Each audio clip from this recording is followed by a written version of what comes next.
Uh-huh. With those.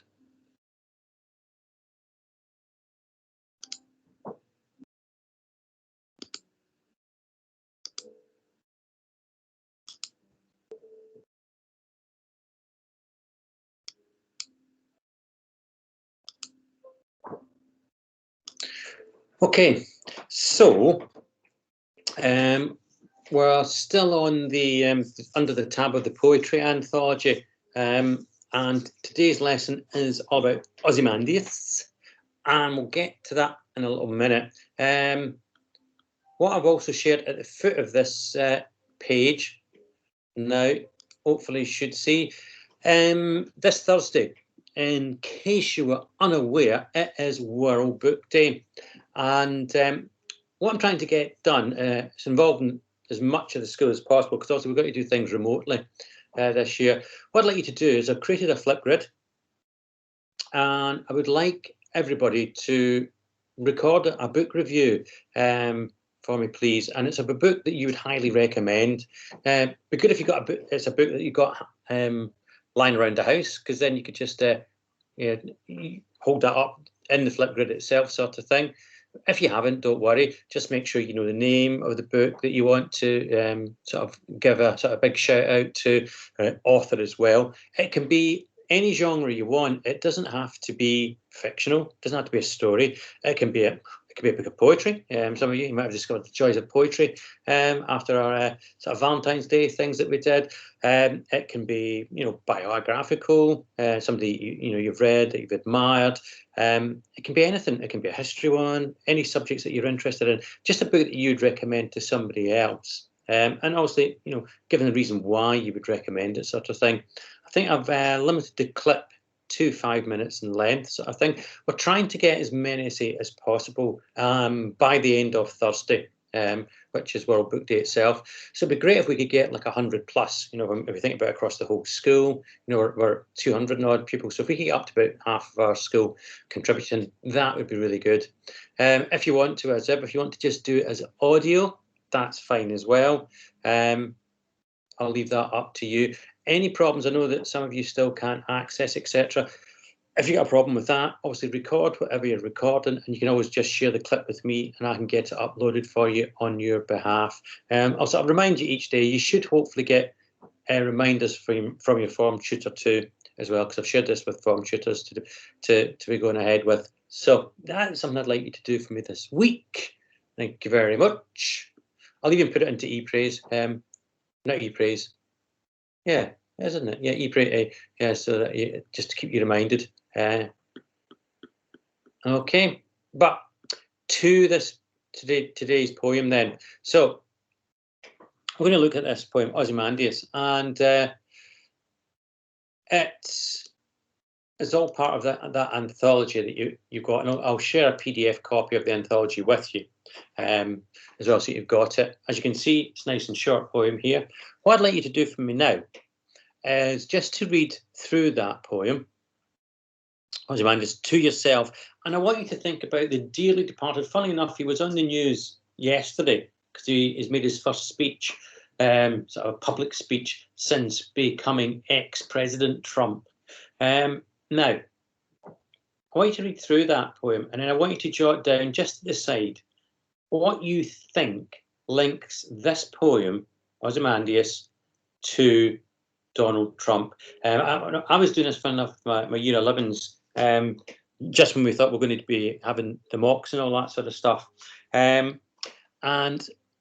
he sprang to mind because of some events that have been taking place which involved himself. And I just thought, God, this is a poem that's very much of the time and does reflect Trump as a leader.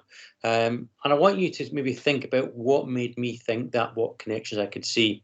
So the time is now just gone 3:15. I'll give you until 25 past. Okay, 3. Obviously stay in the call, read through the poem, and then jot down your ideas of what you see links that to Trump. Okay, off you go. Thank you all. Oops.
Right. So what we'll do, as before, I'm going to use the chat function just now a little bit, and I'll pop your ideas up onto the OneNote when you come through. As ever, as many people contribute as possible here. Don't just leave it to the old regulars. Thank you very much. So now that you've read it,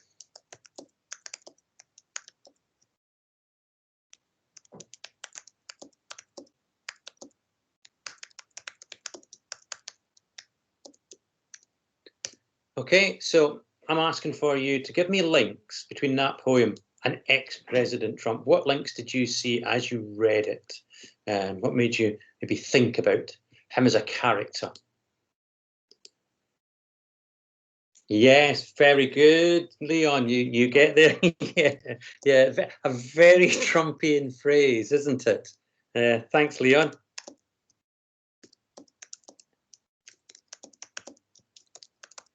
Yeah, good, good, good.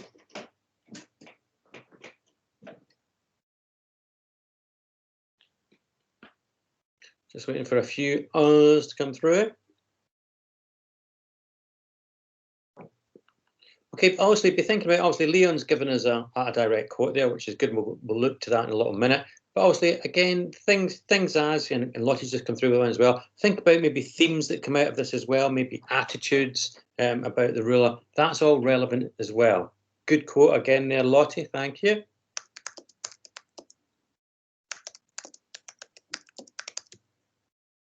Oops.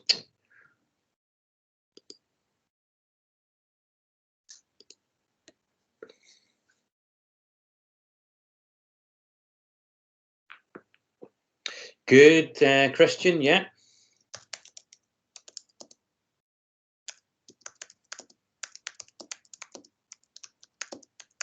Yeah, exactly. Thinking that they're above others. Oh, thank you, Jess. Yeah, very true as well. As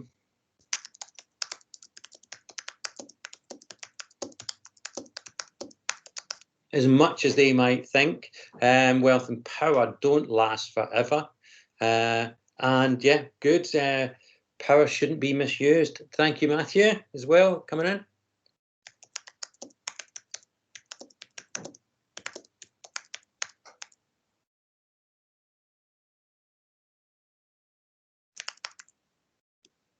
And then we'll go, where's it gone to? Matthew, yeah, the sneer of cold command, another very relevant quote there.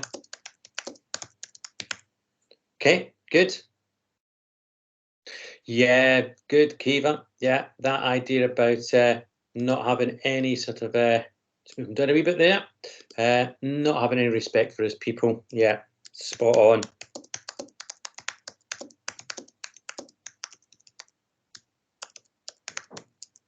Good. And again, you've taken that from the hand that mocked him quote as well, which is spot on, Kiva. Good. Yeah, very good. That is done there. Okay, for the moment. Very good. Right, just going to return back to the full screen for the moment. So yeah, all of these things, doesn't it? It works really, really well with him as a character. And again, it's one that really it could easily be put on, kind of epitaph there. That would be something that kind of sums him and other sort of leaders like him who have that sort of attitude towards power. And that sort of really ties in with what you've said. You've already sort of began to do that there, the sort of power that he kind of represented there. I'm going to ask you, and just to give one word, I'll put this back in the chat. I want you to think of just one word to sum up Trump's and Ozymandias's use of power. Okay, so just to do it in a single word.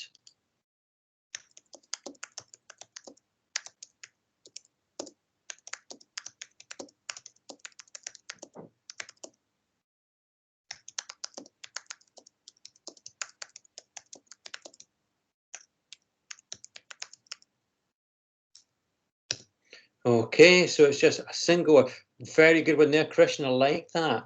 Irresponsible straight away. Thank you. We'll pop that straight in. So that's it. Oh, good. Abused, yeah. Good, good, good. Just Get you a little bit smaller so I can see them side by side. So, yeah, oops, put it in your color. A bit smaller. So we've got abused, and we've got irresponsible from Christian. Good, good, good. Exact. Oh, I like that. Yeah, thanks, Patty. Sorry. Yeah, Leon. Very good. Leon, what do you mean by exaggerated as well? Could you elaborate upon that? And feel free just to do it orally. You don't have to write it down if you don't want to. So what do you mean by that, Leon? He claims to have all this power, but he doesn't really. Yeah. Sort of goes over what his boundaries really are. That's it, exactly. Yeah, really good. You know, and again, as you're saying, I think it's that sense of it, an exaggerated sense of their own power, what they think that they have, but they, in reality, they don't. So that's good. Yeah, thanks, Matthew, with your stupidity. Yeah, it would be that one. Brainwash, Kiva. Thank you. Yeah. Any others? Any others? What do both Ozymandias and just try and help you along here? What do Ozymandias and Trump almost think they are? It's a hyphenated word here, which would suggest the power that they have. Yes, that's it, Christian. Well done. Yeah. They both take on this kind of a sense of godlike powers that they have. And they're set up for that fall. Anything else that we can think about here? What the power represents? That is done. Okay, right. Back to the full screen again. So yeah, we can have all those things that we could also. I would say we could also think about as well. Is that it's what you're beginning to tap into. It's a really sort of selfish use. I mean, it's just all they care about is for themselves. These types of leaders. Okay, and also we can think about eventually their use of power is pointless. It achieves nothing. It amounts to nothing. Another sort of idea that we could think about here. Good. Right. So we have a poem here that is, look at that, it is 14 lines long. So that means that what type of poem is it? Christian, what type of poem is it? If it's 14 lines long, what does that make it? Which genre does it belong to?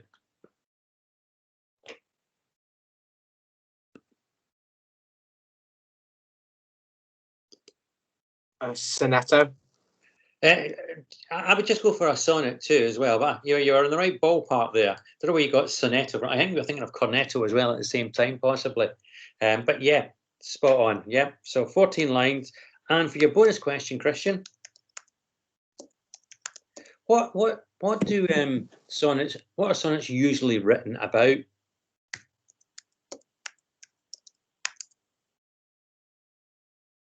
Do you know? Love. That is it, exactly. So I was just about to say it. Yeah. So again, so it's normally about love, and so by extension here, we can think about obviously the love of power here, and Ozymandias certainly comes across as being a character that loves power. So, next task. Okay, what I want you to do, and you can just do this in your OneNote for me, please. Don't have to do it in the chat or anything like that. I'll give you a few minutes. It's just coming up to 3:30 there. If I give you 10 minutes, 10 minutes, that should be enough. Yeah, 10 minutes to answer questions 1, 2, 3, 4. So first question, how many speakers are there in this poem? So look where you hear distinctive voices. Yeah, so you're looking for an identifiable voice to go with another's character, that sort of thing. We've already mentioned what number 2 is there, so nobody should be getting that wrong. Also, what makes this poem sound a bit like a dramatic monologue? And again, that's something we'll be exploring with other poems as well. Maybe building upon what you know about. We have discussed dramatic monologues in previous lessons before. I know with I think enough every one of you, and it's something you should be familiar with, especially those of you who might be doing a bit of drama. And number 4, this is open-ended, obviously. What do you think that the poem is saying about power? So 4 questions there that I'd like you to write answers to in your OneNotes. Right, so it's just gone to 25 to. I'll give you now until 1:45, 10 minutes, just to see where we get with that. Okay, so 10 minutes, answer those questions, 1, 2, 3, 4, just in your OneNote. Okay, thank you.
Okay, let's get feedback on your answers here. So I'm just going to ask individuals this time, and let me know what you've got down there. So, Jess, if I could come to you first for question 1 there.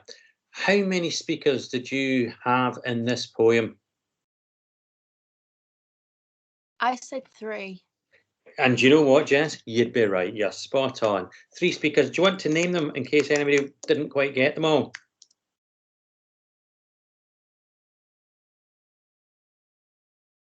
Sorry, what did you say, sir? I didn't hear what you That's said. okay. Yeah. Could you identify who the 3 different speakers are? The Case. narrator, Yeah. the poet, Yeah. the traveller, Yeah. and then I think like the Ozymandias, like itself. Yeah. Yeah. And Ozymandias himself. Yep. That is it. Yeah. Yeah, because it begins off, I met a traveller from an antique land. So as you say, you've got the poet, who's the persona to begin with, meets the traveller who takes over the tale then, and then we have Ozymandias when he says, I'm king of kings, all that sort of stuff. So we have the 3 speakers there within the poem. Thank you. Good. Then obviously we'll just fill in question 2 because we did that already. We know that is anybody who didn't write down a sonnet there. That would be very worrying because Christian had already identified that for us.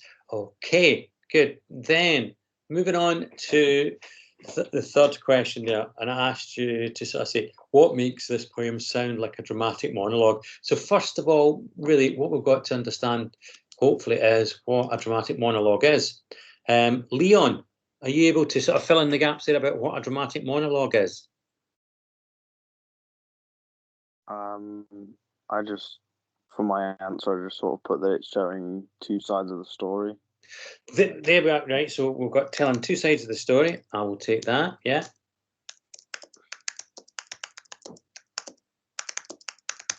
Yeah, we're seeing it from different points of view. Okay. I'm trying to remember, is there anybody in the room who does drama as an option? I'm trying to think. It isn't one. It isn't one. Is nobody taking it? Oh, right, thank you. Lottie, that was you that piped up there. That was very well timed though, Lottie. Lottie, what have you got for that about the dramatic monologue?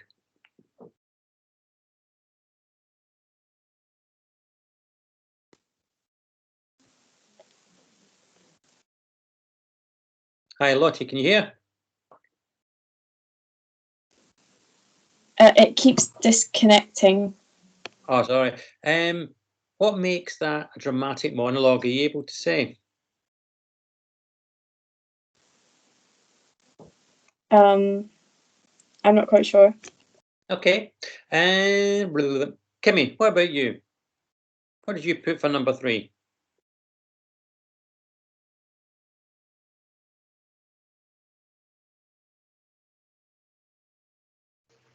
That I don't really know. Okay. Does anybody want to jump in and be very bold there and build upon what Leon has already given us? Anybody else want to give us an idea?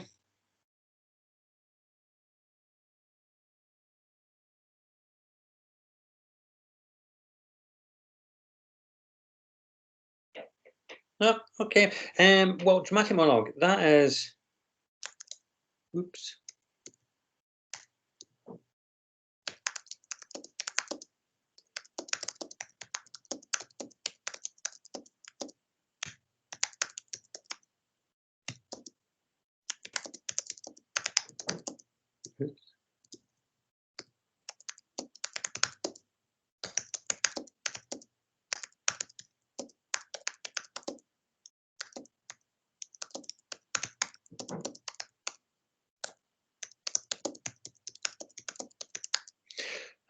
What you have in a dramatic monologue, and normally in a dramatic monologue, it will just be one voice. So this isn't strict one because obviously we've got 3 different characters contained within it. But what makes it similar to that is that the persona, so that's the character created within the poem itself. Their voice is used to retell events or put across a specific point of view. So we get different points of view from each sort of character that we hear from there, especially the traveller who comes from the land of Ozymandias to Ozymandias' own point of view himself, and so that gives us very distinct and different ways of interpreting his reign as a king. Okay. Then we come on to the last question. I said, what do you think that this poem is trying to say about power? So, Matthew, what did you have for the last one then? What do you think is being said about power in this poem?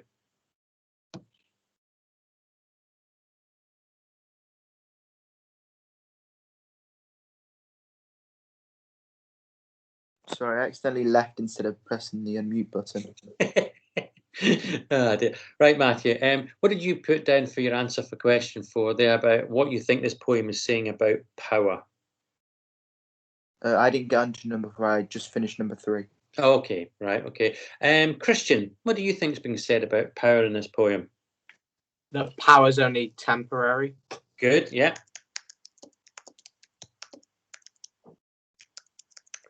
Oops. Yeah, so power is only temporary. Very good. Jess, what did you put for number 4?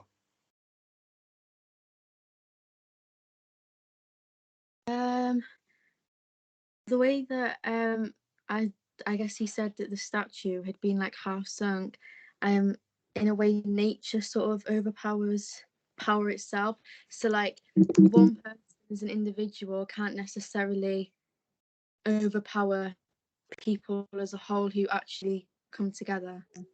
Yeah, good. I like that. Yeah, by nature. Yeah, good. And so again, that ties into, I think it was something that you said earlier as well. It's this idea that power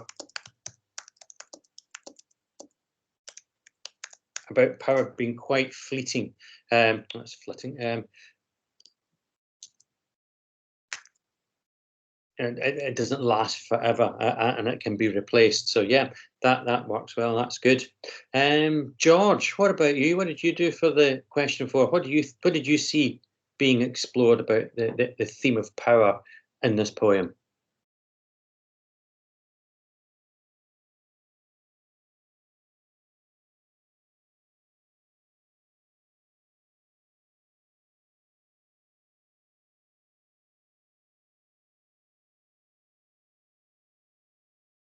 Yeah. Leon, can I ask you, what did you make of it? What did you see as power being explored in this poem?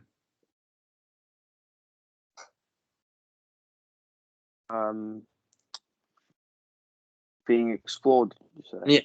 Yeah. Yeah. What did you see? Obviously, the poet's got this theme of power that he's exploring within his poem. What do you think he's trying to say about the nature of power and its qualities? It corrupts people. Oh, good. Yes. And Leon, do you know what absolute power does? No.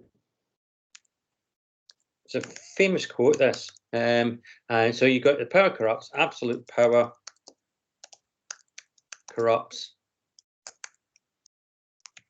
Absolutely, and that's exactly, when you're saying that there, we can see that the character Ozymandias, what he's turned into, how he's transformed by this sort of sense of power that he has. He thinks it's total and utter.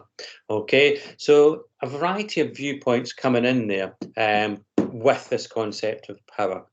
Now, just sort of looking forward to tomorrow, what you're going to be doing for me is we're going to go into that sort of deep analysis that we normally have with any sort of the literary text that we do. And I'm going to get you to pick out just short quotes that are images from the poem itself, which help to define the qualities of the leaders, that Ozymandias himself. And so I've put some images in there to act as a kind of stimulus to this as well, and what you think might be being suggested by these images, and hopefully getting you to grapple with some of the concepts behind it. Because it says, it's this idea, it's the trunkless legs that are left in the sand. So it's only part of a statue that's left there. The rest of it has all been sort of worn away by time and by the power and elements of nature, as has already been suggested about here. And so what you'll do is you go through and you'll pick out sort of a key quotes. It might be that you think, all right, that wrinkled lip and sneer of cold command. It might be that you think, aha, that really sums up for me what this poem is all about. You've also got just the lines above that. You've got the shattered visage lies. Visage is just another way of describing the face. It's from the French visage. So that's what that's about there.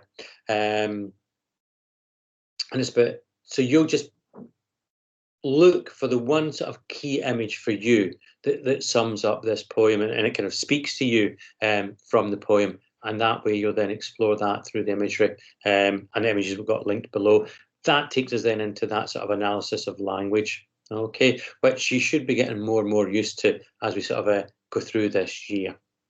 Okay, right, well, how are we doing for time? Just coming up to 5 to 4, right? Well, I think, you know, first day back, I'll be kind to you, and I shall let you depart those 5 minutes early, rather than sort of moving on to that next task, because we wouldn't really be able to get too far into that. And so we'll finish off Ozymandias tomorrow, and that'll then lead us into a second poem that we can begin to look at with the connected theme on power. Okay, so I will see you all again tomorrow. Okay, thank you. Okay, thanks. Thanks, Okay, thanks a lot. Thank you. Thank you. Thanks.